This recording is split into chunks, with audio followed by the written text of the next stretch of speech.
नमस्कार, स्वागत है आपका खबरों का पंचनामा में। मैं हूं आपके साथ वक्ता। हम लेकर आए हैं देश और दुनिया की 5 बड़ी खबरें, जिस पर चर्चा के लिए हमारे साथ स्टूडियो में मौजूद हैं कैपिटल टीवी के editor in chief doctor Manish Kumar ji. Doctor साहब, आपका बहुत बहुत स्वागत है। धन्यवाद। सबसे पहले नजर डालते हैं आज की हेडलाइंस पर। वोटर कार्ड से आधार कार्ड को जोड़ने वाला बिल लोकसभा में पास, विपक्ष ने किया विरोध। ओवैसी बोले ये नागरिकों की सुरक्षा और निजता का हनन। एक्ट्रेस ऐश्वर्या राय बच्चन की बड़ी मुश्किलें, पनामा पेपर लीक मामले में ईडी ने की पूछताछ, टैक्स चोरी को लेकर हुए कई खुलासे। बेअदबी मामले पर केंद्र ने पंजाब सरकार को किया अलर्ट, कहा देश विरोधी भावनाओं को भड़काने की हो रही है कोशिश। सीएम चन्नी ने मामले की जांच के दिए आदेश।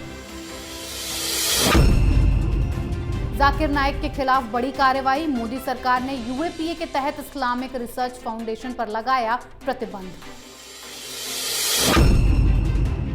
पाकिस्तान ने फिर अलापा कश्मीर राग, सेना प्रमुख जनरल बाजवा बोले क्षेत्रीय शांति के लिए कश्मीर मुद्दे का समाधान जरूरी।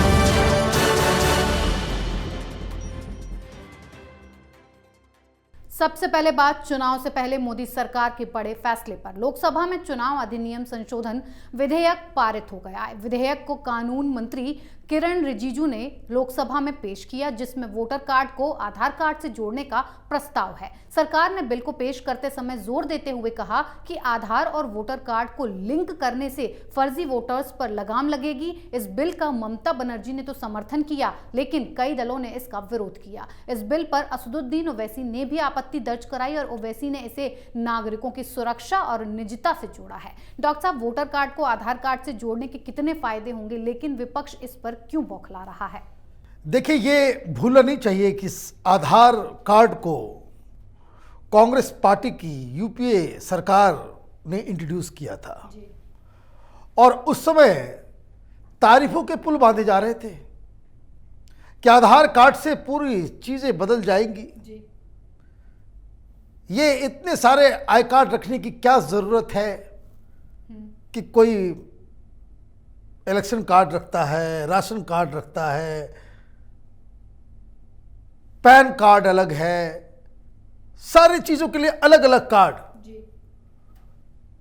एक पहचान होनी चाहिए और उसका एक डाटा होना चाहिए। तब तो काफी तारीफें कर रहे थे। सरकार चली गई, अब ये अपनी ही योजनाओं को गाली दे रहे हैं। क्यों? क्योंकि मोदी सरकार उसको लागू कर रही है जी। अब पेट में कहां दर्द है, इसको समझिए। आधार कार्ड के लिंक होते ही जी। ये जो इलेक्शन में जो फर्जीवाड़ा होता है, किसी का नाम, किसी का कुछ और वोट कोई और देके चला आए, वो खत्म हो जाएगा। तो जो लोग विरोध कर रहे हैं, इमीडिएटली समझ जाइए कि वो इस घपलेबाजी में बाकायदा बिलीव करते। They don't want to have a free and fair election. Mamata Banerjee चतुर है। ममता बनर्जी को सबसे ज्यादा नुकसान होगा इससे, लेकिन वो कह रही कि हम सपोर्ट कर रहे हैं। क्यों? क्योंकि वो जानती हैं कि इसमें कोई दलील नहीं है जी। उनको आगे चल करके बनना है देश का प्रधानमंत्री, वो 2024 के लिए। और इसलिए इन सब मुद्दों के ऊपर अगर आप, जिसमें कोई दलील नहीं, तथ्य नहीं, और लोगों के सामने आप एक्सपोज हो जाएंगे, इसलिए उन्होंने ये स्टैंड ले लिया जी। अब जो लोग विरोध कर रहे हैं उनको ये चीज समझना चाहिए कि आधार को बैंक अकाउंट से लिंक कर दिया गया तो कितने सारे फायदे हो रहे हैं। बहुत सारी चोरी चकारी जो बंद हो गई है, 100% नहीं, लेकिन बहुत सारा जो है वो बंद हो गया है। तो इससे एक पूरा ट्रांसपेरेंट सिस्टम बनता है। और कल जब टेक्नोलॉजी आगे बढ़ती चली जाएगी तो आधार कार्ड का मतलब है कि डाटा से भी आपका लिंकेज हो जाना जी। आपके पास कार्ड हो, स्लिप हो, नहीं हो, कुछ नहीं हो, आप अपना अंगूठा वहां पे दबाएंगे जी। आपका नाम, आपका सब कुछ, आपकी कंस्टिट्यूंसी, सारी कुछ निकल आएंगे। तो ये फ्यूचर के लिए भी जैसे जैसे टेक्नोलॉजी बढ़ता चला जा रहा है, हम क्या बैलगाड़ी के जमाने में रहेंगे? जब ऑलरेडी एक डेटा है हमारे पास, उसका क्यों नहीं सदुपयोग किया जाए जी। सरकार इसका सदुपयोग करना चाह रही है और विपक्ष इसमें अड़ंगा लगा रही है। जी डॉक्टर साहब, अगली खबर, बच्चन परिवार की बढ़ी मुश्किलों पर। पनामा पेपर्स से जुड़े मामले में ऐश्वर्या राय बच्चन को ईडी ने समन किया और पूछताछ के लिए बुलाया, जिसके बाद ऐश्वर्या ईडी के दिल्ली दफ्तर में पूछताछ के लिए पहुंची, जहां कई घंटों तक ऐश्वर्या राय से पूछताछ की गई। इस मामले में हाल ही में ईडी ने अभिषेक बच्चन को भी समन किया था। दरअसल ये पूरा मामला टैक्स चोरी से जुड़ा हुआ है, जिसमें अमिताभ बच्चन ने 4 शेल कंपनी बनाई थी। इसमें अभिषेक बच्चन को डायरेक्टर बनाया गया था और एक कंपनी में ऐश्वर्या राय बच्चन को डायरेक्टर बनाया गया था। ऐश्वर्या बाद के सालों में इस कंपनी की शेयर होल्डर बन गई थी। साल 2008 में यह कंपनी बंद कर दी गई। अब बच्चन परिवार पर आरोप है कि टैक्स बचाने के लिए यह शेल कंपनी बनाई गई थी और पनामा पेपर लीक होने से 930 शेल कंपनियों की टैक्स चोरी की भी जानकारी सामने आई है। डॉक्टर साहब, ऐश्वर्या राय से ईडी 3-4 घंटों से काफी टाइम से पूछताछ कर रही है, पूरा मामला है क्या? देखिए, ये टैक्स चोरी का मसला है। आप हिंदुस्तान में पैसे कमाते हैं, आपके इनकम के मुताबिक 30% आपको जमा करना पड़ेगा। हम लोग जो मिडिल क्लास के लोग हैं अपने अपने स्लैब के मुताबिक इनकम टैक्स देते हैं। लेकिन बॉलीवुड के लोगों का, बड़े बड़े नेताओं का, बड़े बड़े अधिकारियों का, बिजनेसमैन का माथा इसलिए ख़राब हो जाता है, उनको लगता है कि भाई मंत्रियों के साथ उठना बैठना उनका है, सरकार के लोगों के साथ उनकी तस्वीरें आती हैं, पद्मश्री दिया जाता है, पद्म विभूषण दिया जाता है, देश आपको इज्जत करता है और आप देश की ही थाली में छेद कर देते हैं। अब ये मसला बहुत ही सिंपल है कि दुनिया भर में अलग अलग टैक्स हेवन्स हैं कि जहां आप यहाँ के कमाए हुए पैसे को आप वहाँ कर दें और वहाँ पे आप 1 2 का 4, 4 2 का 1 करें। ऐश्वर्या राय के ऊपर केस पीएमएलए के तहत लगा है, prevention of money laundering act के अधिनियम के तहत इनके ऊपर केस दर्ज किया गया है। ये वही केस है जिसमें अनिल देशमुख जेल में गया है। आप ये समझिए, ये गद्दारी है देश के साथ। आप मिस वर्ल्ड बन जाए, मिस यूनिवर्स बन जाए, बॉलीवुड के सबसे बड़े सुपरस्टार की बहू बन जाए या खुद सुपरस्टार रहें, इससे आपको छूट नहीं मिल सकती। तो अमिताभ बच्चन साहब का तो खेल और भी निराला है। अभी तो ऐश्वर्या को बुलाया गया, अगले दिन के बाद उनको भी बुलाया जाएगा। 4 कंपनी भाई साहब ने खोल रखा था और चारों कंपनी जो उसका जो कैपिटल है वो कागज़ पे उन्होंने दिखाया $5,000 से $50,000। और ये कंपनियां काम क्या कर रही थी? तो शिपिंग का बिजनेस, एक दिन की सफाई एक शिप की, उसमें $5,000 खर्च हो जाएंगे। और ये इतनी छोटी छोटी कंपनियां बना करके शिपिंग का धंधा कर रहे थे। तो ये सब जवाब देना पड़ेगा इन लोगों को। और मैं तो शुरू से कह रहा हूं, हिंदुस्तान में कोई गंदगी फैल रही हो और उसमें बॉलीवुड शामिल नहीं हो, ये तो इम्पॉसिबल है।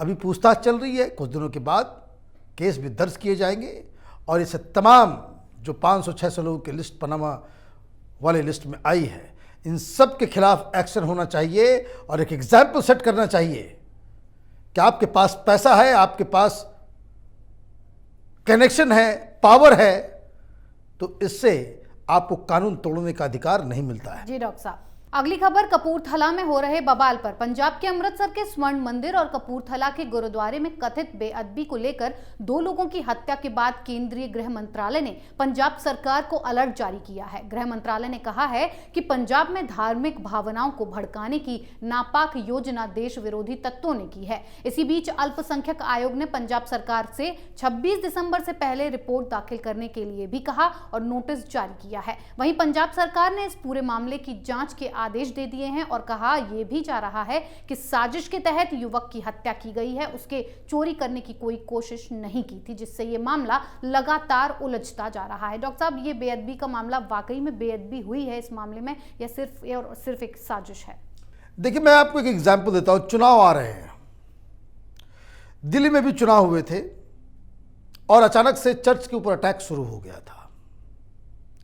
अब उसका ठीकरा फोड़ दिया गया भारतीय जनता पार्टी के ऊपर। तमाम बड़े बड़े जो सेकुलर इंडस्ट्री के चैंपियन हैं वो सामने आकर के कहना शुरू कर दिया था इन लोगों ने कि ये तो हिंदुत्व फोर्सेस और ये और वो। और केजरीवाल वो फादर और चर्च के साथ बैठ करके मीटिंग करता था। वीडियो आ गया उसका, सीसीटीवी फुटेज अभी भी यूट्यूब के ऊपर है एनडीटीवी के द्वारा, जिसमें एक चर्च पर अटैक करने वाला शख्स मोटरसाइकिल से उतरता है, दोनों हाथ जोड़ता है, पत्थर उठा करके मार के एक शीशे को तोड़ के भाग जाता है और इसको उठा दिया जाता है कि क्रिश्चियंस के ऊपर बड़ा हमला हो रहा है। और चुनाव के ठीक पहले, जो पहली बार जब चुनाव हुआ था, उस वक्त दिल्ली भर के सारे चर्च के फादर और उन लोगों की मीटिंग हुई थी, जिसमें यह तय किया गया कि भाई केजरीवाल को वोट दिया जाए। चुनाव खत्म, चर्चेस के ऊपर अटैक भी खत्म। मैं ये नहीं कर रहा कि ये केजरीवाल करवा रहा है पंजाब के अंदर, कोई तो जरूर करवा रहा है, कोई तो जरूर करा रहा है, और ये साजिश हो रही है, कोई नई बात नहीं है। पंजाब में आतंकवाद को फिर से तैयार करने के लिए पाकिस्तान, चीन और इन दोनों कंट्रीज़ के पैसे पे पलने वाले दलाल खालिस्तानी जो विदेश में बैठ कर के ये सारा एजेंडा तय कर रहे हैं, इन लोगों का हाथ इसमें हो सकता है। और ये बेअदबी के जरिए ये तमाम इस तरह के चीज़ों को, भावनाओं को भड़काने की कोशिश की जा रही है। एक बात और समझने की है, ये दोनों लोग मारे गए, जिंदा होते तो सच का पता चल गया होता। अभी हम आइडेंटिफाई नहीं कर पा रहे हैं, तो जांच इस बात की भी होनी चाहिए और कंडेम उसको भी किया जाना चाहिए कि कोई आदमी बेअदबी करता है तो आप वहाँ पे लिंचिंग ना करें, उसका तरीका है, उसको उस एक्ट को भी कंडेम करना चाहिए। लेकिन कांग्रेस पार्टी का ये जो नया लीडर पैदा हुआ है पंजाब के अंदर, नवजोत सिंह सिद्धू, ये तालिबानियों की भाषा बोल रहा है। पाकिस्तानी प्रेम उसके अब संस्कार में दिखने लग गए हैं। वो ये कह रहा है कि भाई जो भी आएगा उसको फांसी लटका दिया जाएगा। आप लोगों की भावनाओं को भड़काएंगे इस जंक्चर पे? इस देश में कानून नहीं है क्या? आप इस तरह की बातें खुले मन से कह के आप लोगों की भावनाओं को भड़का रहे हैं। अभी वक्त है भावनाओं को शांत करने का। एक प्रदेश धर्म के नाम पे अगर जल पड़ा, कोई नहीं बचेगा, फिर उसमें सारे लोग जलेंगे। और इसलिए नेताओं को बहुत ही सतर्क होकर के बयान देना चाहिए। जी डॉक्टर साहब, अगली खबर जाकिर नायक पर हुई बड़ी कार्रवाई पर। मोदी सरकार ने भगौड़े जाकिर नायक के इस्लामिक रिसर्च फाउंडेशन पर प्रतिबंध लगा दिया है। ये प्रतिबंध यूएपीए के तहत लगाया गया है। केंद्रीय गृह मंत्रालय ने एक अधिसूचना में कहा है कि इस्लामिक रिसर्च फाउंडेशन ऐसी गतिविधियों में शामिल रहा है जो देश की सुरक्षा के लिए घातक है और शांति, सांप्रदायिक सद्भाव को बिगाड़ने और देश के धर्मनिरपेक्षता वाले माहौल को बाधित कर सकती है। सर, जाकिर नायक के जो इस्लामिक रिसर्च फाउंडेशन पर बैन लग गया है, इससे देश को क्या खतरा था? खतरा देश को, he is an international criminal. ये पूरी दुनिया के लिए खतरा है भाई। ये सारी चीजें तो हिंदुस्तान में तब मालूम चला जब ढाका में अटैक हुआ। Young boys they were caught, और जब उनसे पूछताछ वहां की गई तो बोला कि भाई तुमको किसने जिहाद बनने के लिए, ये हिंसा करने के लिए किसने प्रेरित किया? तो उसने कहा कि जाकिर नायक के वीडियो को देख करके हम बने। यह है जाकिर नायक। एक तो बहुत सारे हिंदुस्तान में मुस्लिम समुदाय के लोग इसको मानते थे कि इतना बड़ा जानकार इस्लाम का, यह बहुरूपिया है। ये बाइबल की 4 चीज़ों को, वेद की 4 चीज़ों को, कुरान के 4 चीज़ों को निकाल करके एक अलग तरह का मिक्सचर क्रिएट करता था लोगों को भ्रमित करने के लिए। ये सलाफी सेक्ट ऑफ इस्लाम, उसका ये एक, इसको कह सकते कि मीडिया पे प्रवचन देने वाला एक ढोंगी था।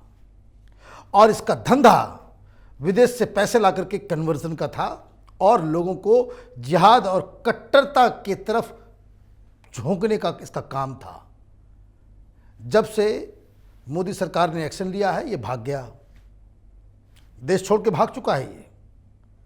अब मोदी सरकार तो एक्शन ले रही है, लेकिन एक मत भूलिएगा, मुस्लिम समाज ने इसे इतना माथा पे चढ़ा दिया और सेकुलर जमात ने हिंदुस्तान की इसको इतना ज़्यादा ऊपर चढ़ा दिया कि इस आदमी का दिमाग खराब हो गया।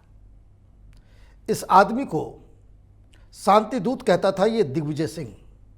आज जो पूरी दुनिया भर में लोगों को आतंकवाद की ओर प्रेरित कर रहा है, वो उस आदमी को शांति दूत कहता था ये दिग्विजय सिंह।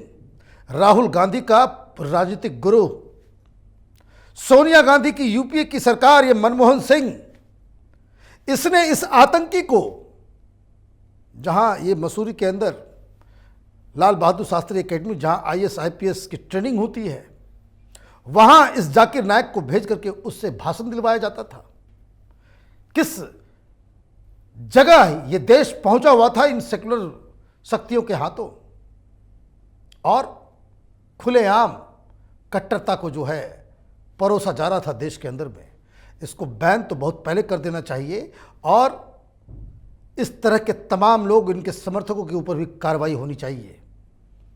ये इन्वेस्टिगेट होना चाहिए कि किन किन जगहों से क्या क्या इनको सहूलियत दी गई। और मज़ेदार बात मैं आपको बता दूं, ये आतंकी, ये जिस संगठन को बैन आज किया गया है, वो राजीव गांधी फाउंडेशन में भी पैसे दिया करता था।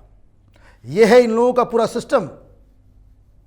जाकिर नाइक कोई कमाने वाला आदमी नहीं है, ये विदेशी चंदे पे पलने वाला एक धर्मगुरु भी नहीं, स्पीकर था, मंजमा लगाने वाला, और ये उसकी इज्जत हो गई थी। सरकार ने बिल्कुल सही काम किया है, और इस तरह के लोगों को, चाहे वो किसी भी धर्म में हो, उसके ऊपर कार्रवाई होनी चाहिए। जी डॉक्टर साहब, आखिरी खबर पाकिस्तान की बदजुबानी पर। आतंकवाद से अशांति फैलाने वाले पाकिस्तान ने एक बार फिर कश्मीर राग अलापा है। पाक के सेना प्रमुख जनरल बाजवा ने कहा कि क्षेत्रीय शांति और स्थिरता के लिए कश्मीर मुद्दे का समाधान जरूरी है। जनरल बाजवा ने ये बात सऊदी विदेश मंत्री के साथ बैठक के दौरान कही है। जनरल बाजवा ने इस बात पर भी जोर दिया कि दक्षिण एशिया में स्थिरता के लिए कश्मीर विवाद का शांतिपूर्ण समाधान बहुत जरूरी है। सर, पाकिस्तान बार बार क्यों सबके सामने कश्मीर मुद्दे को उछालता है और इसको सॉल्व करने की बात करता है? देखिए, मुझे तो हंसी आती है। कश्मीर का समाधान निकल गया, ये बुद्धि के क्षीण लोग हैं, दिमाग इनका काम नहीं कर रहा। कश्मीर ऑलरेडी सॉल्व्ड, भाजपा को समझ में नहीं आया है, ना इमरान खान को समझ में आया है। अरे भाई, वो हिंदुस्तान का भिन्न अंग था, है और रहेगा। अब आर्टिकल 356 370 भी खत्म है, 35A भी खत्म है। अब यहाँ पे मनमोहन सिंह नहीं है, यहाँ कोई दूसरे लोग आ गए हैं। ज़्यादा कश्मीर कश्मीर आप करेंगे तो PAK भी जाएगा, और पाकिस्तान के कितने टुकड़े हो जाएंगे इस भी मालूम नहीं चलेगा। लेकिन आपने सवाल किया कि भाई ये जो है वो क्यों इस तरह का सवाल उठाते हैं, तो सऊदी अरब के विदेश मंत्री पहुँचे हुए हैं। सऊदी अरब ने आजकल जो है वो चाबी जो थोड़ा टाइट कर रखा है, पैसा देते भी है ये लोग, उसके बाद शर्तें भी ऐसे रख देते हैं कि पूरी दुनिया में इंटरनेशनल कम्युनिटी के सामने इनकी बेइज्जती हो जाती है। तो ये रो रहे हैं। कहाँ, तो 2 दिन पहले इमरान खान ये कह रहा था, धमकी दे रहा था कि न्यूक्लियर स्टेट हैं। यही ब्लैकमेलिंग पाकिस्तान अब तक करता आया था, और हिंदुस्तान में जो है ये लेफ्ट कबाल और दिल्ली का जो लुटियन पत्रकार अमन की आशा वाले, जो कराची में जाकर के गुलछड़े उड़ाते थे, लाहौर की शामें रंगीन किया करते थे, ये पत्रकार, वो लोग कहते थे कि भाई पागल देश है ये, इसके पास न्यूक्लियर बॉम्ब है, उसका तो कुछ नहीं जाएगा, हमारे ऊपर मार देगा तो क्या हुआ, और पूरे लोग डर जाते थे। इस ब्लैकमेल को मोदी सरकार ने हमेशा के लिए खत्म कर दिया। तो 2 दिन पहले फिर वही राग आलाप रहा था, लेकिन माल है नहीं, पैसा है नहीं। यही भाजपा थर थर कांप रहा था किस वक्त, जब अभिनंदन को इन लोगों ने पकड़ लिया, तो वो मीटिंग की पूरी डिटेल सामने आ गई कि ये कह रहा था कि भाई 24 घंटे के अंदर छोड़ दो, अदरवाइज इंडिया ने कुछ कर दिया तो हम किसी के मुंह दिखाने लायक नहीं बचेंगे। तो ये सऊदी अरब के सामने ये बात को रख रहा है कि भाई कश्मीर का मुद्दा जो है सॉल्व होना चाहिए। लेकिन उसमें एक वर्ड जो उसने इस्तेमाल किया, शांतिपूर्ण तरीके से। तो ये शांतिपूर्ण तरीके से नेगोशिएशन होना नहीं, नेगोशिएशन होगा भी नहीं। वो दरअसल पाकिस्तान के नेता, प्रधानमंत्री हो या बाजवा हो, ये कश्मीर का मुद्दा इसलिए उठाते हैं कि वो अपनी जनता को बेवकूफ़ बनाने के लिए कि हमने कश्मीर के मुद्दे को छोड़ा नहीं है, इतना बड़ा बेवकूफ़ ना इमरान खान है ना ही बाजवा है।